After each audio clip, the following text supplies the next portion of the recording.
every single day I see 25 people in my office who maybe have a back problem, or they came from somewhere else and they're not sure what the issue is. There are people out there that think they have a back problem that have a hip issue, or vice versa. And we know that that's the case because I see it every single day. That's why Dr. Homan and I frequently work together closely with these patients when there is a lot of overlap to parse out exactly how much of their problem is related to their hip and how much is related to their low back.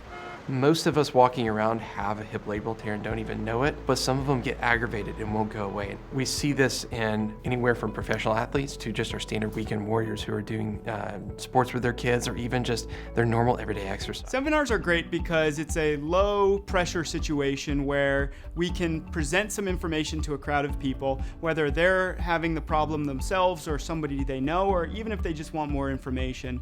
We can kind of present to them our opinions on things and then also answer any questions that they have. The way I look at it is it's almost like an office visit for 100 people. It's great for people to come and hear the questions from somebody else. They can relate to one another and they can, try to figure out how to help one another, and we can try to figure out how to help them.